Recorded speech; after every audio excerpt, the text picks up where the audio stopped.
Hey guys, welcome back from spring break. Hopefully you guys had some time to relax and were safe. But now it's time to get back into getting into some math materials here.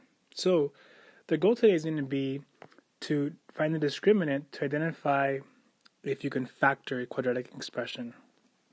Before we go into the actual lesson today, I want to spend a minute going over basically the main idea before break, which is graphing a quadratic function. This is the U shape we talked about. So today is Monday, March 30th. Hopefully we're on the same page. Let's get started. So example A, let's graph this function. So if I look at it carefully, what form is this in from before? Think about it for a little bit. Get out your old notes and look at this. This is vertex form. So in vertex form, we can find the A value, the H value, and the K value. And so here A is 1, H is 1 also, and K is 2. So real quickly here, I can describe a lot about this graph. First, if A is 1, then I have my shape being a smiley face. I know it's concave up, and I know that this is going to be here a minimum value. All that comes from my A value. Next, my H and K represent my vertex. So here, H is the opposite of what I see. So H is 1, K is 2. So H is 1 down here at the vertex. K is 2. So I can plot that point here on my grid as 1, 2. That's my vertex. So going pretty quick here, once I have my vertex, I know at that moment I have my line of symmetry, which happens to go right through that vertex. So that's the line x equals to 1. That all falls pretty fast. Now to finish graphing, I know that if A is 1, I have my shape, so I know it's going to be smiling in some way. But I can now use the A value here as kind of a guide. Remember that the A serves as a slope, if you will, for the first point to the right of the vertex. What that means is, if the vertex here is the point 1, 2, then if I go 1 point to the right, so I can just add 1, so apply the slope, and I get the point 2, 3. In other words, if I have this point here as part of my parabola, if A is 1, I just go right 1, up 1, and I have another point. So I'll do that. And I can simply reflect this point across my line of symmetry. So here, to get another point. Oops, that was a little bit low. Let's fix that real quick, like that. And then to finish, I need to find one more point. So I'm going to go ahead and just choose another input here. So I'm going to choose 3 in my input-output table. So I'll choose 3 as my input. And I'm going to go ahead and input 3 into my function. So I'm going to put it right here. So I'm going to put a 3 right there. So when I input 3, I can work this out and I'll get an output. So here 3 minus 1 is 2. Then 2 squared plus 2 is left over. Next, 2 squared is 4. So 4 plus 2 is 6. So when I input a 3, so when I get f of 3, I output a 6. Input a 3, output a 6. Input a 3, output a 6. So the point 3, 6 is another point 3, 6 of my parabola there. So just like that, and I can reflect that point as well, I have my parabola graphed. And that passes my reasonable test because in the very beginning I had an idea of the shape. Now to wrap this up quickly here, first, do I have any x-intercepts? If I scan my picture, I don't have any here. So here I would say that there's none. I'm going to put NA for not applicable. Do I have any y-intercepts? Scanning my graph, here at 3 I have one, so my y-intercept is going to be here. So that's the point 0, 3. And then in terms of intervals of increase and decrease, this I'll go over briefly. An interval of decrease is where the graph is trending down from left to right. So here, this will be decreasing as I go in this direction. And the interval of increase will be as it loops back up to go in that direction. So that's basically a quick review of graphing quadratics and describing all of its different characteristics. With that, we'll get into today's notes of discriminant. Okay, so discriminant, today's one idea. So the discriminant is going to be a numerical value, so it's going to be a number that you can compute using this formula, b squared minus 4ac. That's it. We're going to find this value, and the number that comes out will tell us two different things. First, when you find the discriminant, it will tell me how many solutions you're going to have in your quadratic function. So if I were to find this value, again, right now there's no number, but if I were to find it and the answer was bigger than 0, so in other words, if it was a positive answer, so if the discriminant is going to be a positive number, any positive number, that tells me I'm going to have two real solutions. We might also call these zeros on the graph or roots. So be aware that's also called a zero or a root, so we can use those different terms. Now, if a discriminant, so if I apply this formula and I get out the answer is 0, so if the answer is 0, that tells me I'm going to have one real solution in my quadratic. And then lastly, if I use the discriminant and the answer is going to be less than 0, in other words, if it's a negative number, if this is a negative result, then I know I'm going to have no real solutions. I'm going to have none. Now, as far as getting an idea of structure, if I were going to sketch a reasonable graph with these different discriminants, so if I had a positive discriminant, anything positive, if I have two real solutions or two zeros, and I want to sketch a graph with a equal to 1, so that's going to be basically a smiley face, this would be an example of a reasonable guess. I could do something like this. Why is that match? Because in this parabola, I have, in this case, two solutions or two zeros. You can see them there in the graph. So with that, what if I wanted to sketch a reasonable graph with a discriminant of 0, where I had one solution? What does that mean? My parabola will touch the x-axis one time. So for example, this would be a reasonable graph with that discriminant. And then lastly, if I had a discriminant where I had a negative result, that means I'm going to have no real solutions. So my parabola will not touch the x-axis. So as a mental picture, this would be a reasonable guess just based off the discriminant. Next, the discriminant will also give me a second factor. It will tell me if I can actually factor a quadratic. So when I find the discriminant, if the number that comes out is a perfect square, so like 1, 4, 9, 16, 25, then I know I can factor the quadratic. If the number is not a perfect square, then it's not factorable. So as a quick reminder, guys, perfect squares, for example, 4 is a perfect square because if you think about it, it's a 2 by 2 square where the 2 is the square root and the 4 is the perfect square. So this is an old idea, but it's back again here. It'll be here for the next several weeks, so let's get good with our perfect squares. With that, let's try doing some examples. Okay, example B.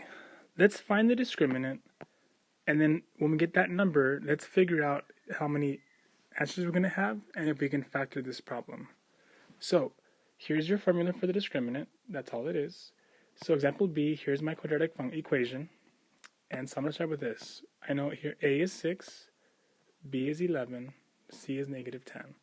So all I got to do is take this formula and write it with parentheses. So B squared minus 4AC, and simply input my values to where they belong. So B squared, so B squared, so here it's 11 is B, so 11 squared minus 4A, but here A is going to be 6, so A is 6, and then C is negative 10, so that goes in here, negative 10. That's it. And then with my calculator, I can just figure out this result, and that'll tell me what I need to know. So in this case, 11 squared is 121. And then here, I get 4 times 6 is 24. And then 24 times 10 is 240. And because I have two negatives, it's going to be a positive 240. Adding that together, I get 361. So this is my discriminant. That's my discriminant. So here's the question. First, this is a positive number. So if it's a positive number, I'm going to have two real solutions. I can find that out pretty quickly. The second question is this factorable? Can I factor this quadratic? So the other question is this a perfect square? Now, if you want to check, get your calculator and simply just press in the square root of 361. If the answer is a whole number, then it's a perfect square. And in fact, it's going to be 19. So this is a perfect square also. So because it's a perfect square, then I know that this is going to be factorable. So this is today's goal. When you find the discriminant, it's just a number. It tells you two things. If it's a positive number, you can have two real solutions. If it's a perfect square, you can factor the quadratic. Let's try one more together. Example C. So in this case, here's A is 1, B is negative 3, C is 10.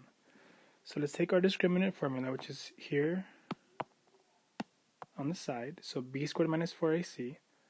Let's go ahead and write that here in parentheses. So B squared minus 4AC. And simply input our values. So B is negative 3, so negative 3. And then minus 4A, A is 1, so A is 1 goes here. And then C, here is 10, so C goes there. And I work it out. So negative 3 quantity squared is going to be a positive 9, so I get 9. And then negative 4 times 1 is negative 4, and negative 4 times 10 is negative 40. And then 9 minus 40 is going to be negative 31. So in this case, this is my discriminant. So my discriminant is negative 31.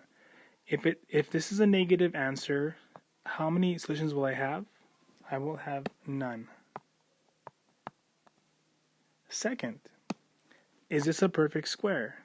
And it is not. So in this case, if I said, is it factorable? You would say it is not factorable. So with that, guys, that's the goal for today as far as the new idea, finding the discriminant. Go ahead and pause the video, try example D by yourself, and when you come back in and play, the answer will be out on the paper for you. Alright guys, example D. So here it is worked out. So again, finding the discriminant, it's B squared minus 4AC, and inputting those values, B is 7, A is 2, C is 3. Doing the work here, I get a 25 response for my discriminant. So because it's a positive number, I'm going to have two real solutions. And 25 is a perfect square. It's 5 times 5. So when I get that, I know that this quadratic here is factorable. I can factor this quadratic. So I say yes here. Okay, so now with that being out of the way, we have our note for the day. The goal now is going to be to put it all together. So now can we look at a quadratic equation? So examples E through H. And can we identify if we can factor it by grouping? So here are steps.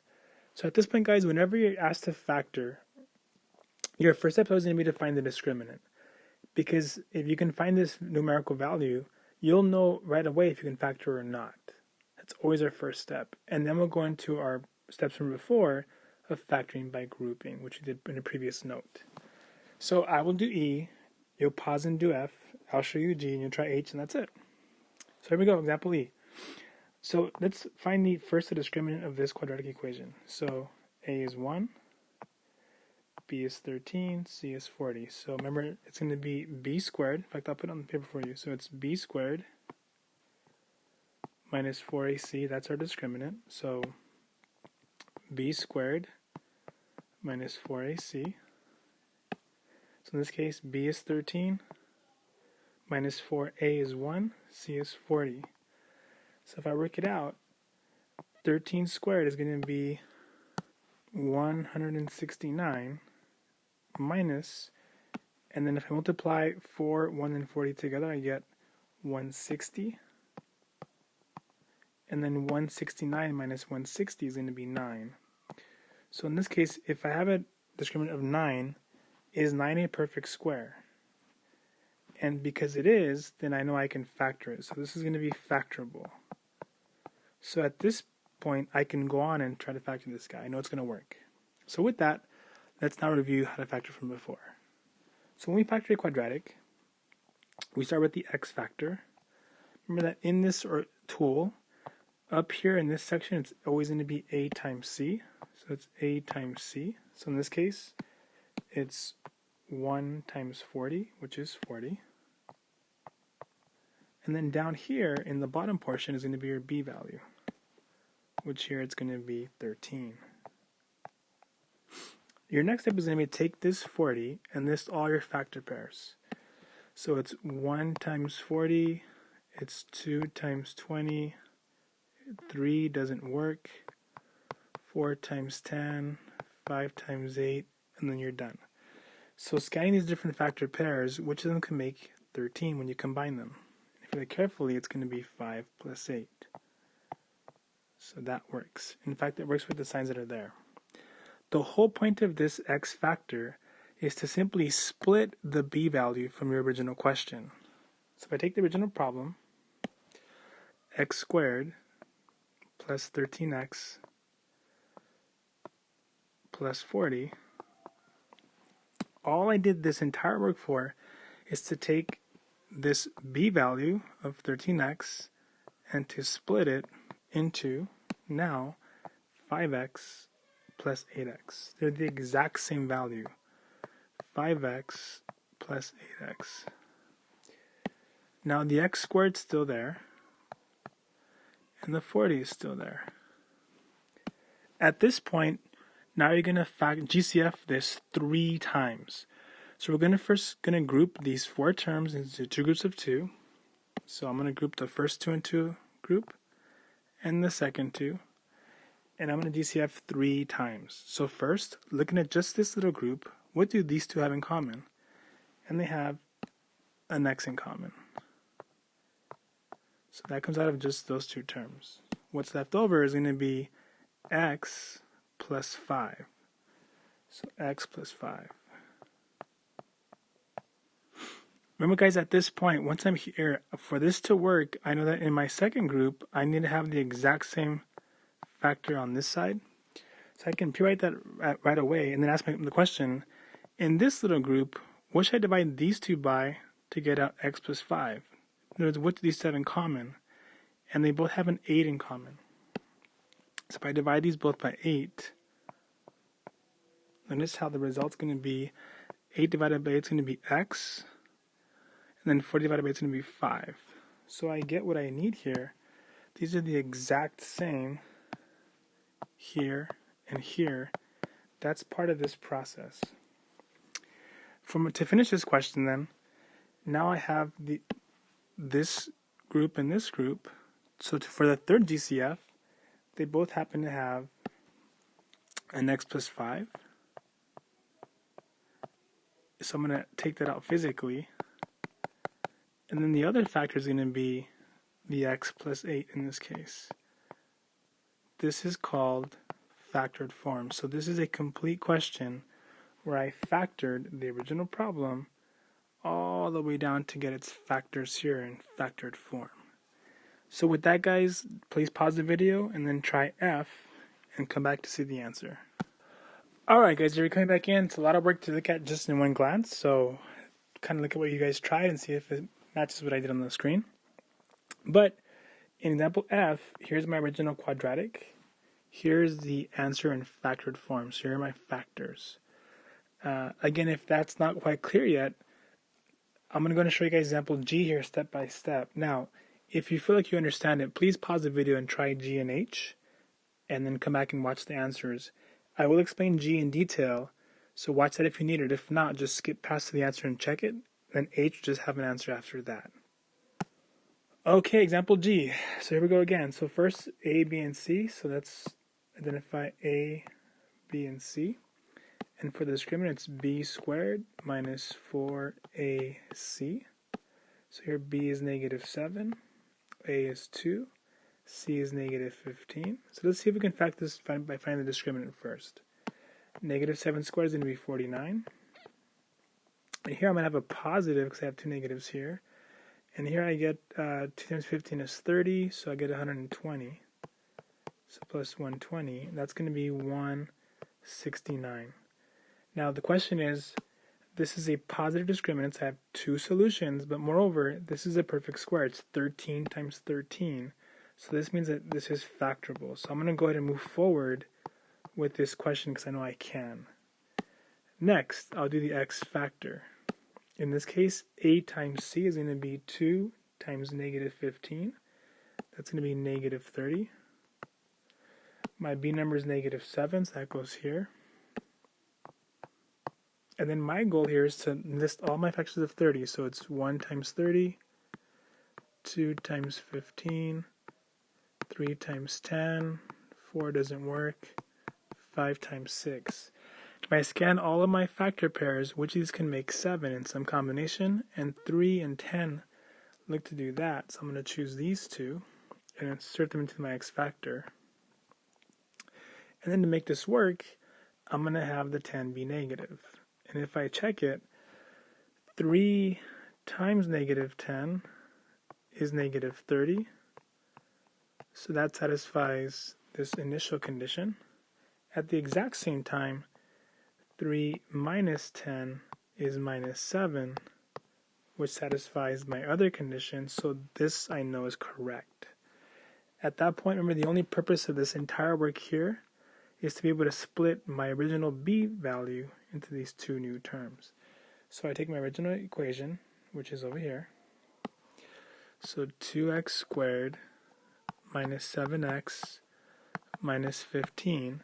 I can now take the original b value and I can split it as 3x and minus 10x, the numbers that we found. So 3x minus 10x. And I simply copy the rest of the problem down as is. From here, I'm going to factor by grouping, and GCFing is 3 whole times. So I make my two groups. Here I go. My first little group, they have an x in common, so I take that out in both. So 2x squared divided by x is, I'm left with just 2x. And then 3x divided by x, so these x's go away, I'm left with just the 3 coming down. On this other group, notice how they both have a negative in common and also 5. So by dividing that out, look at what's left. A negative divided by negative is a positive. 10 divided by 5 is 2, so I get a 2x here. And then a negative 15 divided by negative 5 is positive 3. And notice how I need these to be the same. And again, this and this are the same, so I know I'm good. I'm correct. To finish, my third GCF will be looking at these two pieces. So they each have a 2x plus 3, which is in green. So I'll take that out of both. And then what's left behind here is an x and a minus 5. That will become my other factor. So x minus 5. And that's how I factor a quadratic. This is now my factored form. Guys, with that, pause the video. Please try example H. When you come back and check your answer, hit play. And for today, guys, to submit these assignments, take a picture of it if you can and use either Remind or Classroom and upload a picture of your finished product. And that's how you get credit. So for today, please finish by summarizing the lesson. It was kind of longer today, but it's a longer process. What did you learn? What's still tricky for you? And with that, guys, I'll see you tomorrow, hopefully. Alright, guys, so if you tried example H, again, kind of a bear, but step by step, it hopefully can follow the work. Down here on the bottom right, this is the factored form of this original quadratic equation. So again, with that, guys, hopefully you're staying safe and you're feeling good and we're kind of getting back into routine. Yeah, guys, I'll see you tomorrow. Take care.